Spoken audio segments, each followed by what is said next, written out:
Once a year, thousands of sharks travel great distances to the frigid waters of Alaska. The sharks make the journey for a predestined encounter with the Pacific salmon. The salmon make their own heroic odyssey to spawn in their home waters to create the next generation. But first, they must outrun the explosive salmon shark, Alaska's icy killer. It is a David and Goliath battle when these two great migrations collide in one of nature's great spectacles.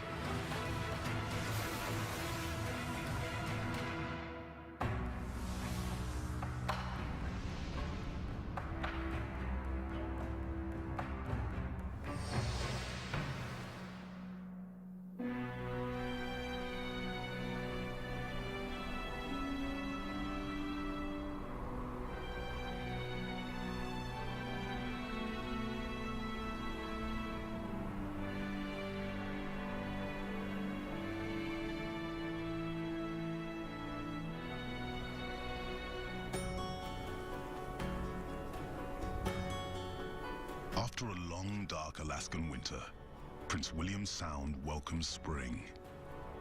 But every season here is adorned in ice.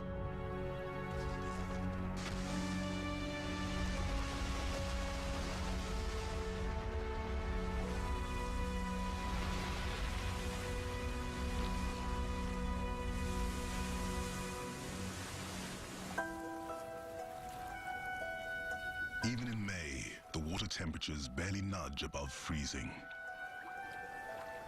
Yet cold does not mean lifeless. An astonishing richness of life flourishes in these subarctic waters.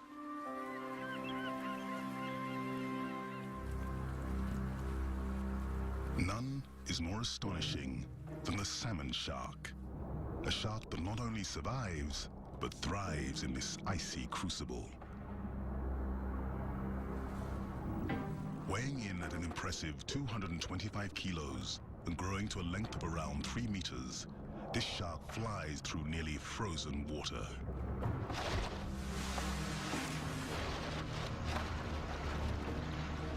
But sharks in Alaska? One of the shark's favorite prey, Pacific salmon, lure the sharks to the Sound.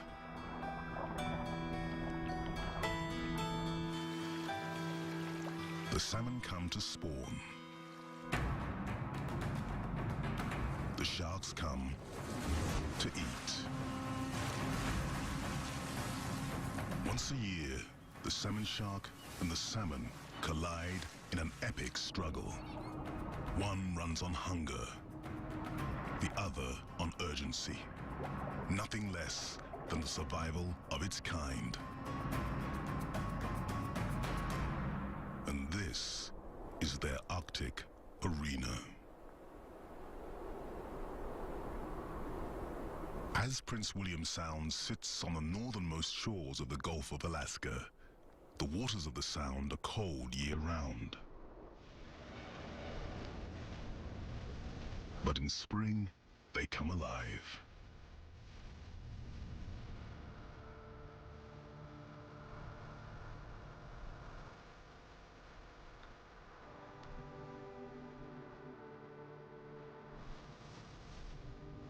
Over 1,600 species of birds, fish, and mammals earn their living in these food-rich waters.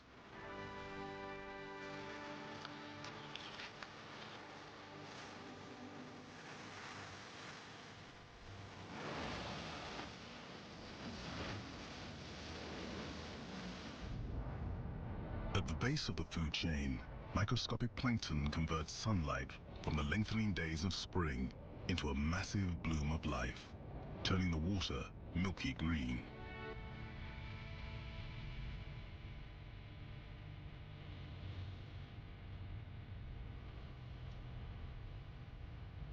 Kelp forests burst with the season's abundance.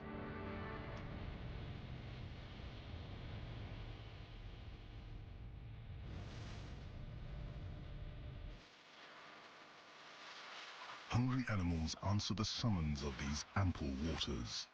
Among them, the salmon shark.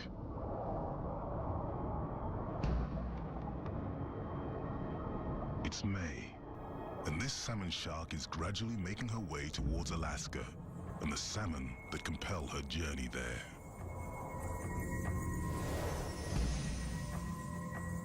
She began her long solo odyssey to Prince William Sound a few months ago in the waters off California, where she was born.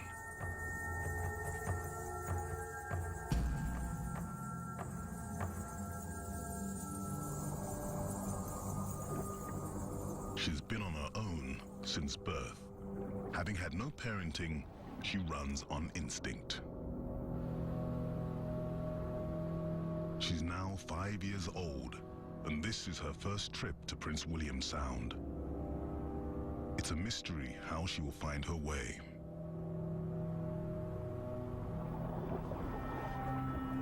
No one ever led the salmon shark here. It is somehow just hardwired for this journey. While the predators are coming to feast, the prey have a different, perhaps more compelling drive to reproduce.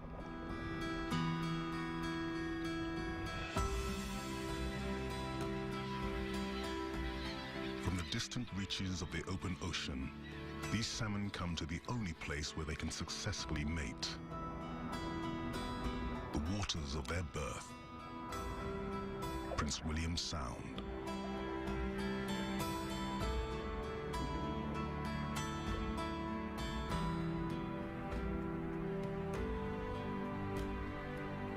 Nature has been sculpting this glacial seascape for the past 2 million years.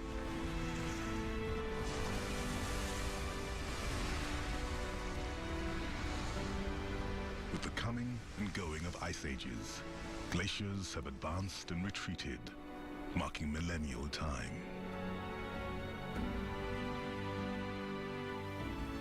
It is this glacial artistry that creates the perfect spawning waters for salmon and perfect hunting grounds for sharks.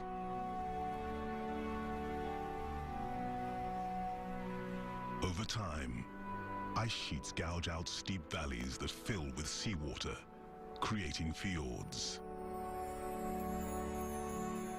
Salmon must pass through these fjords to find their spawning grounds beyond them, in the Sound's 1,100 freshwater mountain streams. The salmon need to reach these streams to lay their eggs. The salmon sharks will seize this necessity for a predatory advantage, gathering in the fjords, standing between the salmon and the streams they must get to.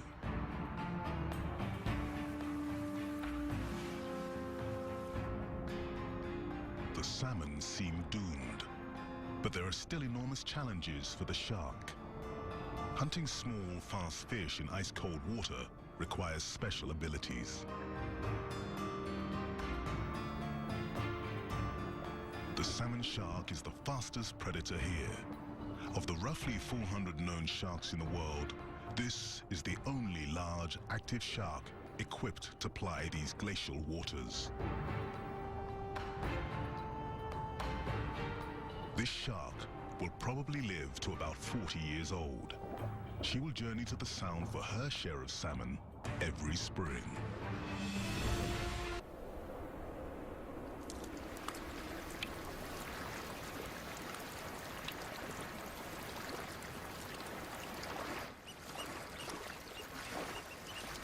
For young mammals in the Sound, spring is a time of learning.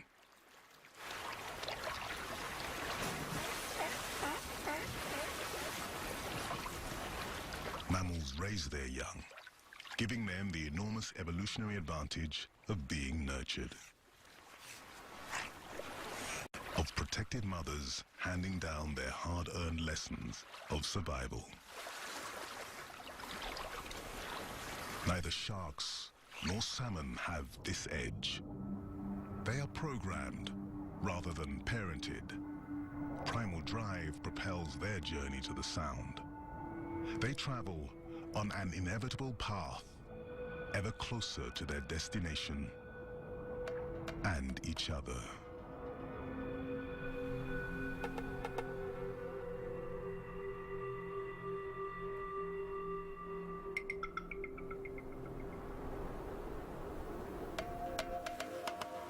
Because of the rigors of surviving here, every creature claims its own niche, its own strategy to survive in this icy world.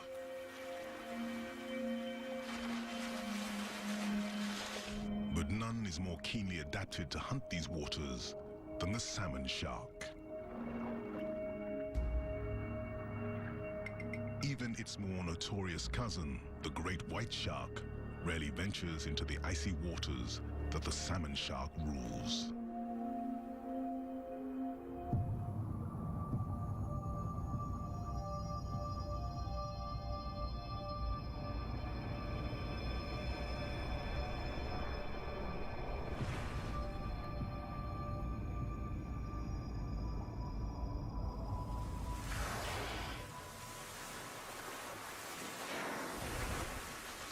The salmon shark's largest competitor here is not another shark, but rather another apex predator, the orca.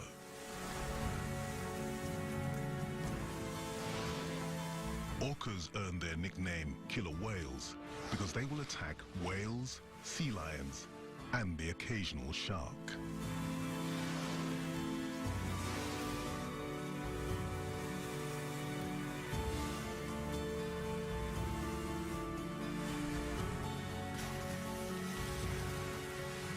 Two predators, the orca and the salmon shark, sharing the same glacial waters, but leading such starkly different lives. One, a member of a lifelong, tightly knit pod of hunters. The other, a relentless loner.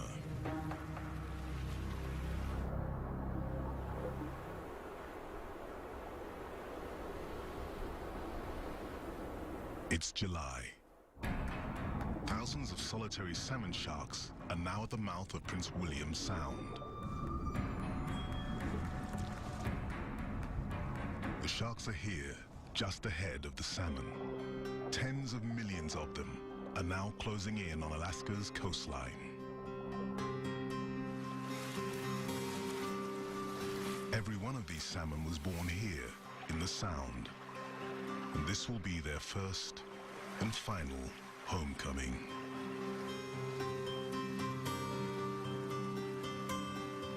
They ventured away from these waters a few years ago to spend their adult lives schooling in the open ocean.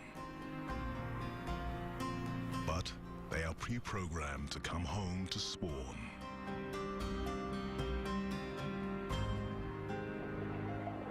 Yet every salmon coming here will die this summer.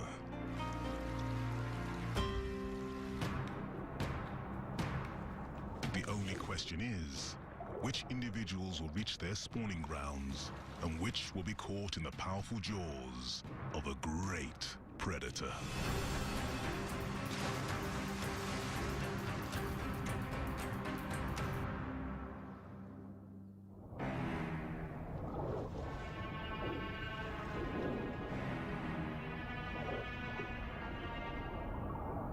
Although humans only recently named the salmon shark, nature perfected this exquisite hunting machine many millions of years ago.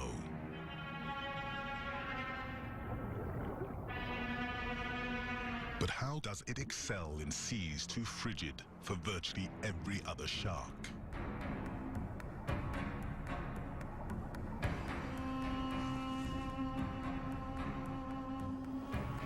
What happens when the salmon shark goes on the prowl?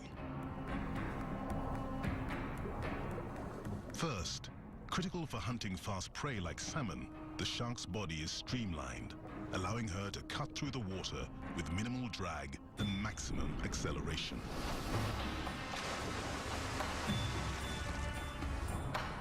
Clever camouflage renders the shark practically invisible. Prey above fail to see her dark back. while prey below might mistake her light-colored belly for sky.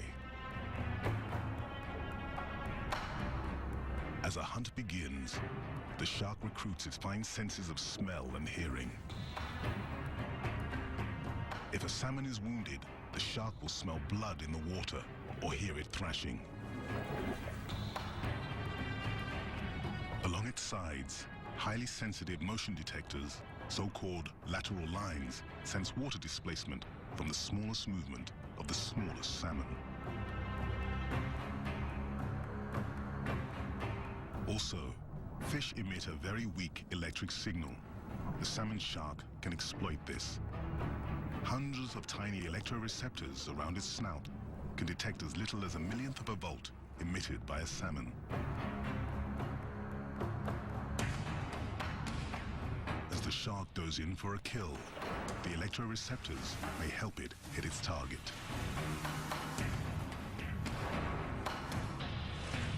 Even if the salmon gets a short reprieve, the salmon shark can reposition with incredible speed, thanks in part to highly flexible fins and a massively powerful tail.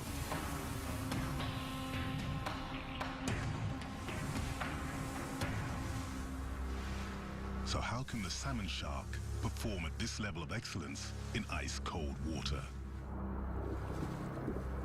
Since the vast majority of sharks live in much warmer climes, how does this one prosper here? The salmon shark has an unusual adaptation for surviving in this frigid world. And it's one that enhances every other ability this unique animal has.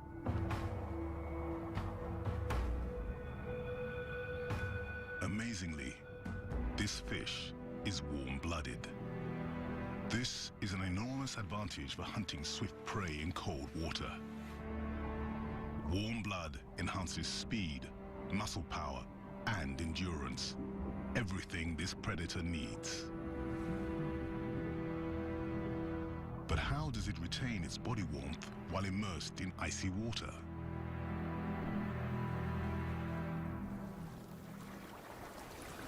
The greatest threat to all warm-blooded animals here is heat loss. Hypothermia stalks the animals as lethally as any predator. Of course, there are the familiar ways of staying warm. Warm-blooded mammals, like sea otters, are clad in a fur coat made of up to 150,000 hairs per square centimeter.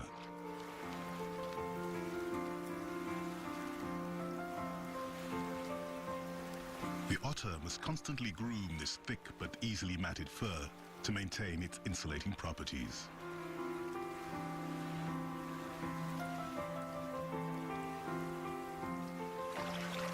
It also must maintain a high metabolic rate by eating up to a quarter of its body weight every day, just to stay alive.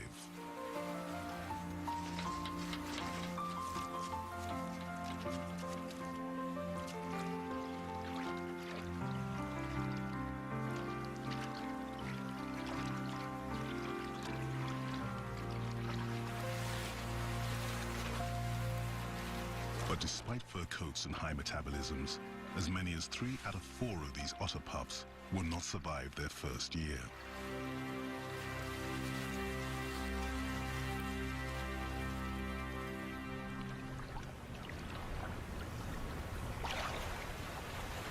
The harbor seal employs a more passive method of staying warm: blubber.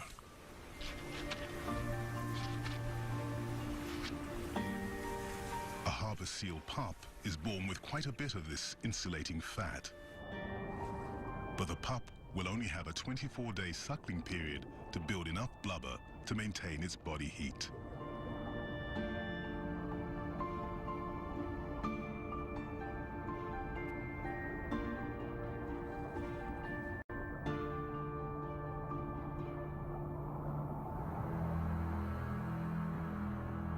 The warm-blooded salmon shark has neither fur nor fat for insulation.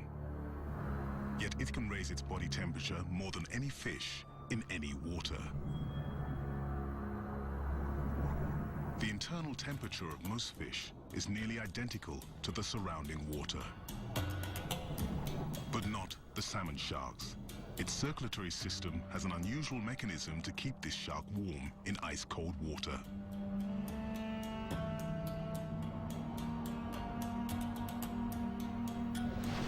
As cold water passes over the shark's gills, it carries oxygen to the blood.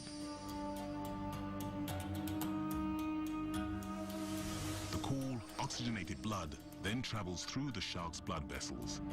But on its way to muscles and organs, cold blood is warmed by a heat exchange system. Adjacent veins, carrying warm blood from the shark's swimming muscles, transfer heat to cooler blood coming in from the gills.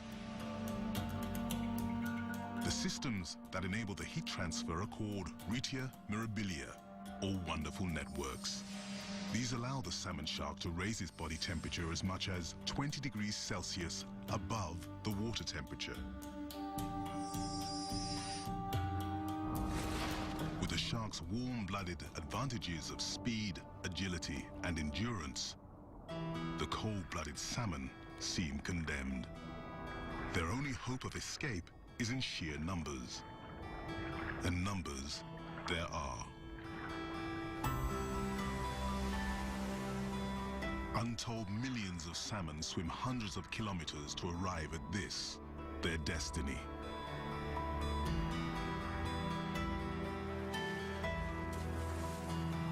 But however gallant the salmon's efforts, many will never reach their spawning grounds. The salmon sharks may eat as many as 1 out of every 4 of them.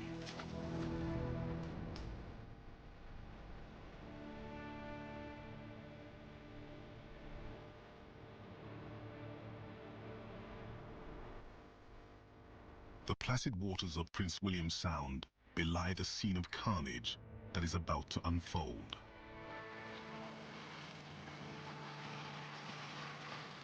In the coming days and weeks of July and August, the salmon will finally come face to face with the infinitely hungry salmon sharks.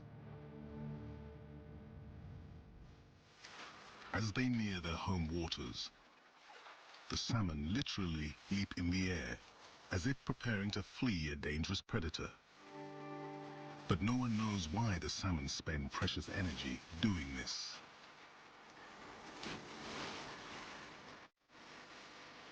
Soon, they will need every bit of their strength.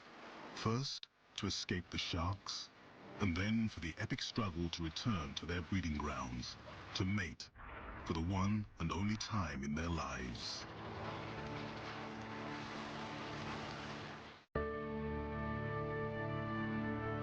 Glaciers of the ice ages carved the steep walls and U-shaped valleys that define the fjords. But the salmon cannot spawn in saltwater fjords. They must reach either freshwater streams or the intertidal zone where clear streams meet the salty sea.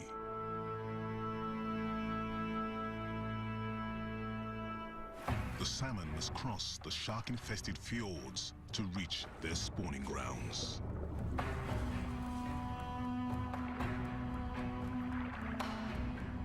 It's late July. The salmon gather in large schools, waiting for the rising tide to help propel them up the fjord.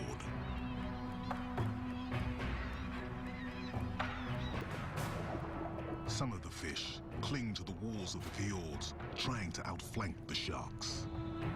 But instead of offering safe passage, the rocks may doom them.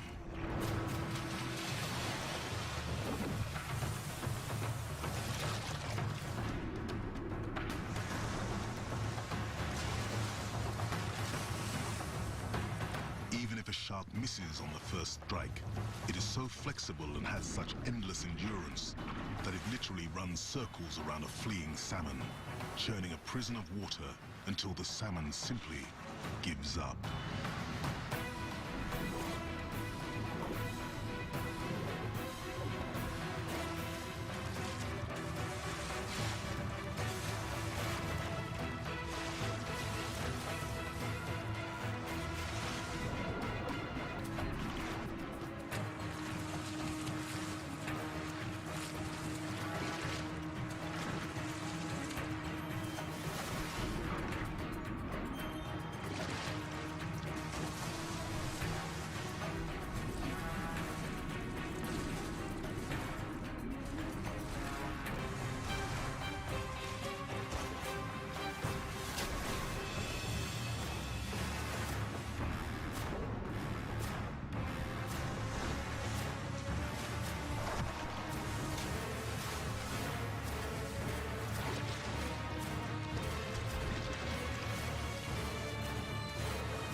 It's clear that the sharks are here to feed a common hunger. But in the midst of their feeding frenzy, are they competitors or collaborators?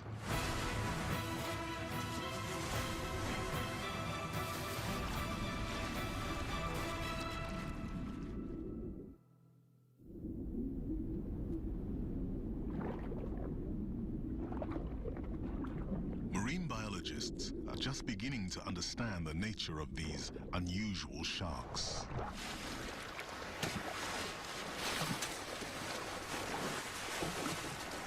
When they converge in a skilled attack, it can look like a coordinated hunt, an organized ambush. But is it?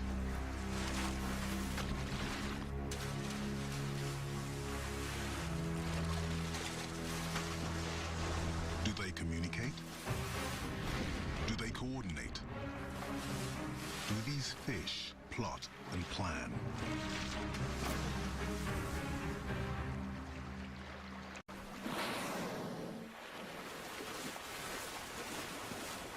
Other denizens of these waters are renowned collaborators. Behemoths who use sophisticated communication skills to hunt as a group.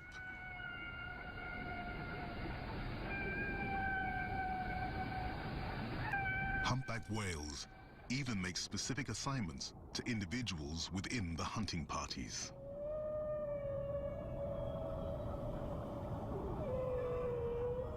Unlike the shark's hunting skills, these are not instinctive abilities, they are learned.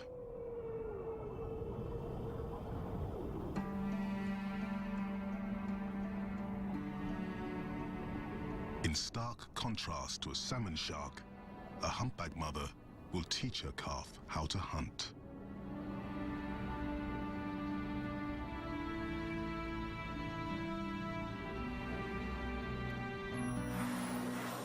As the calf grows and learns, it may participate in a spectacular humpback group hunting ritual, an awesome feat called bubble net feeding.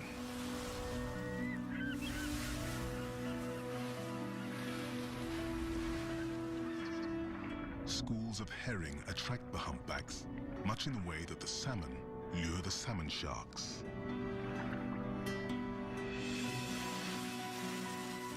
The humpbacks dive under the fish, herding them into a tight ball. They then blow bubbles, encircling the herring in a curtain of air.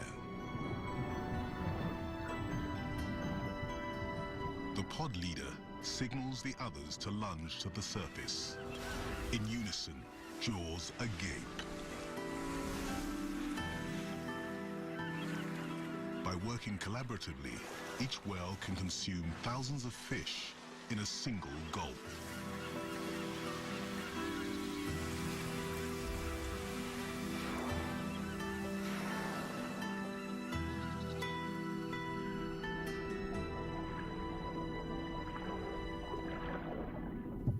Salmon sharks also hunt with each other, but in their case, proximity does not mean cooperation.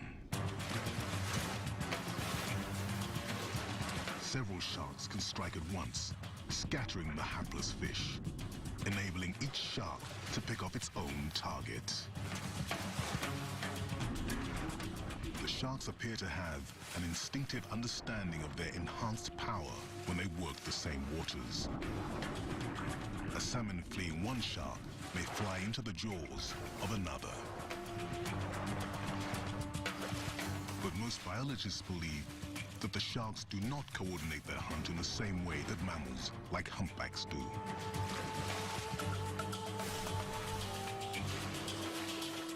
The shark's evolutionary path started long before mammals roamed the earth, and their ancient design is one of evolution's greatest successes.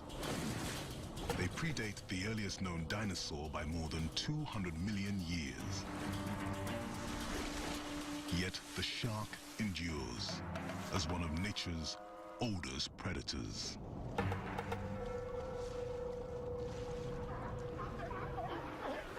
Sharks and mammals have, of course, followed very different evolutionary strategies. In Prince William Sound, as elsewhere, some mammals have morphed their bodies through time. Stellar sea lions probably evolved from a bear-like land-based creature 20 million years ago. In fact, their rear flippers turn forward, allowing them still to walk on land. After a fashion.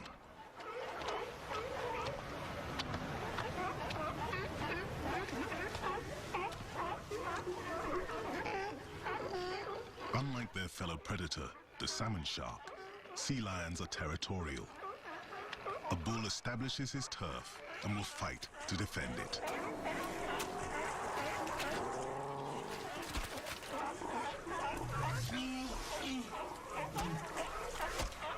The bulls do not eat during mating season, so size does matter.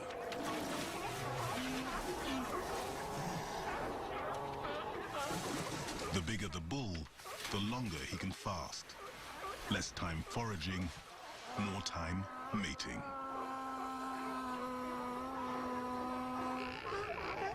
The gregarious bull's personal success, and that of his endangered species, depends on maximizing mating opportunities.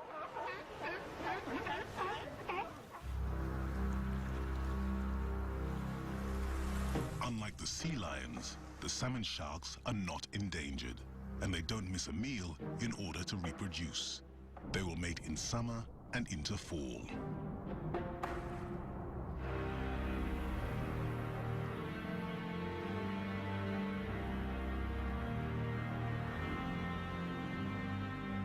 By August, the chilly breath of winter is already sweeping across Prince William Sound. Here, every season but winter passes quickly. Despite even icier water, this shark will perform with warm-blooded excellence and tireless efficiency.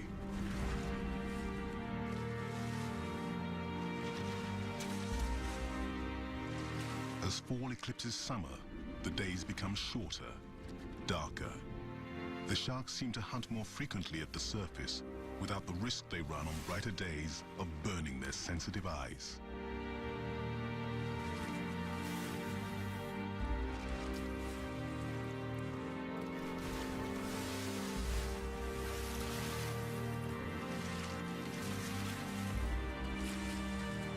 As the annual feast continues, a shark's increased weight adds challenge to its normally athletic leaps.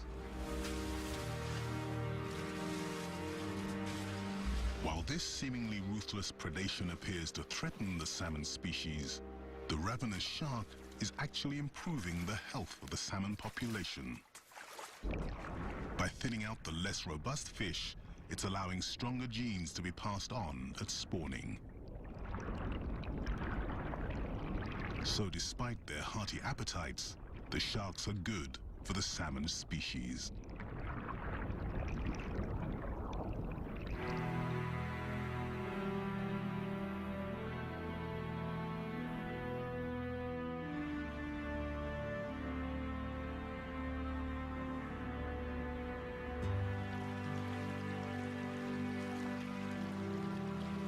The salmon who have successfully eluded the sharks navigate to the intertidal zone, where seas and rivers merge towards the freshwater streams, where life for most of these salmon begins and ends.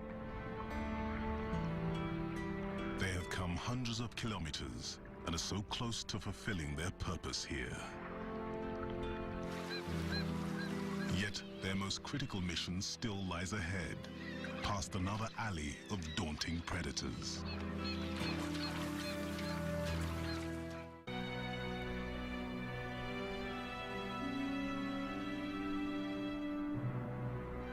August in Prince William Sound. More than a hint of fall is already in the air. The surviving salmon have an even more urgent need to make it to their spawning grounds. Rather than dying in the jaws of a shark, it might be their own nature that will kill them. The fresh water of the mountain streams is already taking its toll. It's now only a matter of a few days before they will all perish. The salmon must overcome their waning strength to make it to the waters of their birth.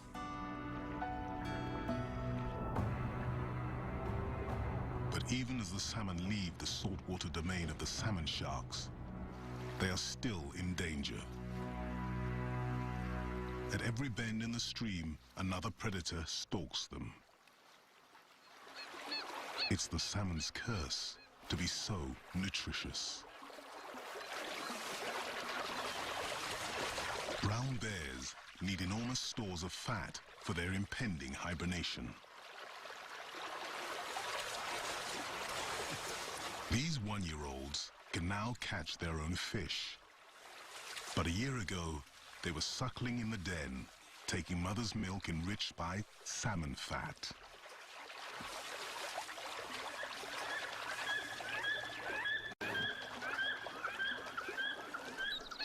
Eaglets eating salmon add about half a kilo to their body weight every few days.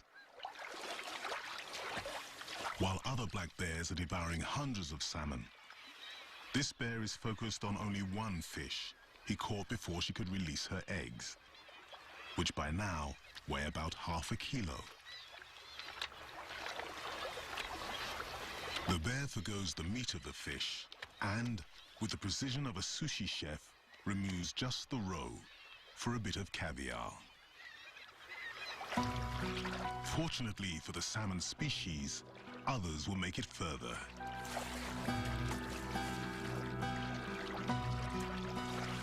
Finally, after swimming hundreds of kilometers, the now dying salmon reach the waters of their birth.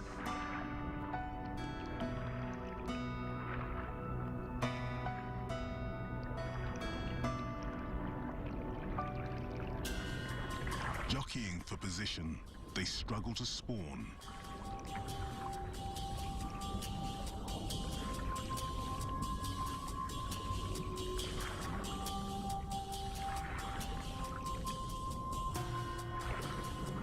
Male salmon, obvious from the sharply hooked snouts that form just prior to breeding, fight each other for females.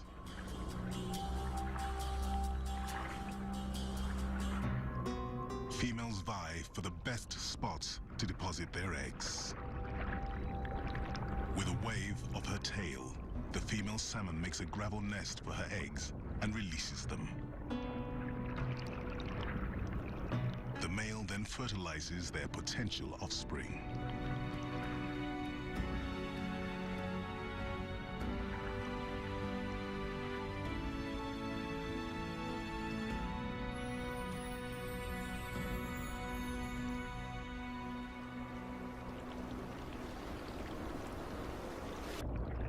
Just as the salmon sharks stalked the salmon, others will hunt their offspring.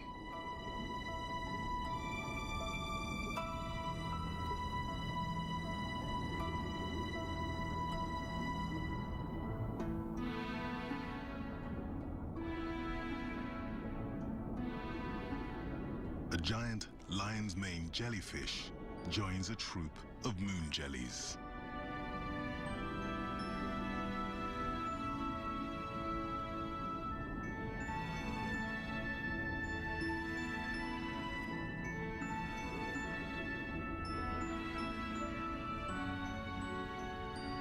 Though these magnificent creatures may seem benign, they are, in reality, a navy of hungry predators, a gelatinous flotilla feeding on tiny salmon eggs and larvae.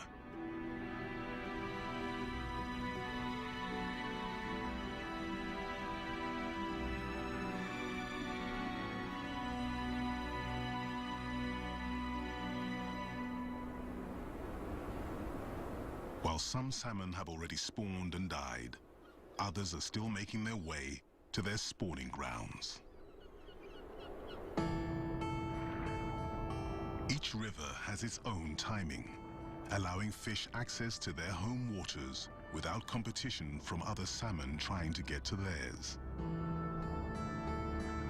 Nature cleverly staggers the salmon's schedule, accommodating validating the salmon shark's infinite appetite.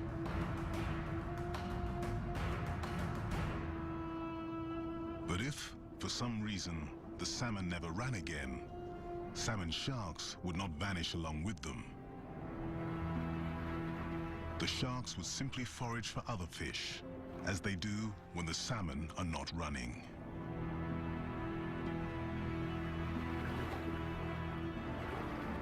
There is a reason that sharks have survived for over 400 million years.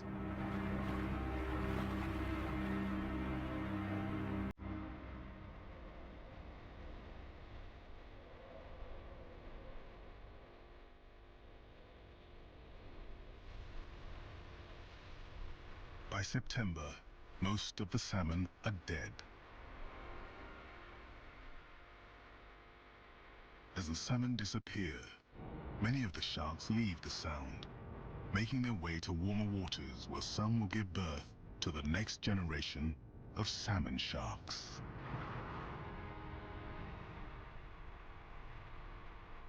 With the arrival of winter, Prince William Sound will cloak itself in a different sort of splendor.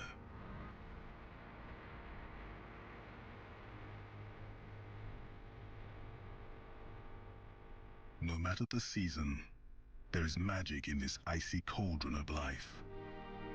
Wizardry that commands creatures from thousands of kilometers away to come here.